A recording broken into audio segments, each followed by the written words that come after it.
Hi folks, this is how you're going to become a full-time content creator in 2026. So grab a cup of tea and let's get going. I'm back with the next part in our series. Today, I'm focusing on all of the tools, resources and equipment that you actually need to start your content creation journey. I get asked this all the time. Let's be real, there's so many options out there. It can feel a little bit overwhelming and very confusing. So I'm going to show you exactly what you need to actually get started and what I would do and what I would buy if I was starting from scratch today. I'm going to give you lots of options, but we're also going to keep it as simple as possible. The best thing that you can use to film on is your phone. It's literally social media, so it's designed to be done on a phone. That's how I started my journey. That's how I suggest all of my coaching clients start. From my experience, the easier that something is to do, the more likely it is that you'll actually do it. So I would suggest filming on your phone, but I am going to give you a couple of different options and some accessories that I do use every day if you want slightly more professional looking content. Nothing crazy, just the ones I use and the creators that I work with use. I'll also put a link in the description just to make life easier for you in case you want to grab any of these yourself. So let's start with cameras. Outside of your phone, if you want a really good vlogging camera, the Sony ZV-1 II is honestly the go-to. It's tiny, it's lightweight, and it has a second screen so you can see yourself when you're filming. If you prefer a DSLR kind of style photography camera, I love Canon personally. Like an entry-level DSLR camera, there's the Canon 2000D, which is really good. My cameras and lenses are all Canon. Let's talk tripods because these are really useful and they will make your life 100 times easier when you're filming content. I literally just went onto Amazon and found a cheap tripod, which I now use for my phone mount. I have tripods for my photography cameras as well.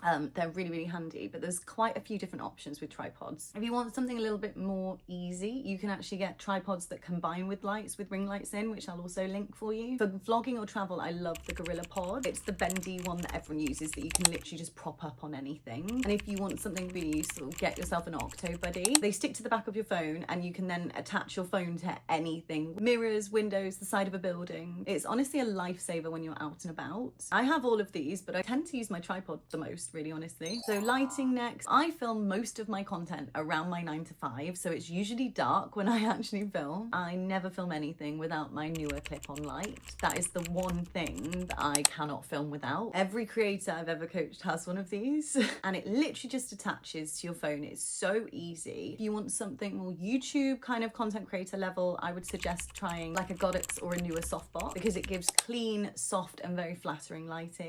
It's a really quick upgrade, but it is quite pricey. And honestly, natural light from a window actually is the best thing that you can use if it's light outside. Quick tip, always make sure that the light is in front of, any light is in front of you and not behind you or you'll be backlit. Next up, let's talk audio and sound. These are just some additional options. If you're filming anywhere noisy, a tiny little clip-on mic like this is perfect. These are so cute and a really good wireless option that's super affordable. And if you're doing podcasts, talking videos or voiceovers, use the Logitech Yeti mic, which is literally just this one here. And the sound quality is great. For editing, every single platform will have its own in-app editing software. However, they can be quite tricky and fiddly. I personally love CapCut. That is my go-to editing software. It will do everything you need for an edit. Cuts, templates, you could do overlays. It has royalty-free sound. It has sound effects. And if you want to add text or graphics to anything, I would suggest using Adobe Express.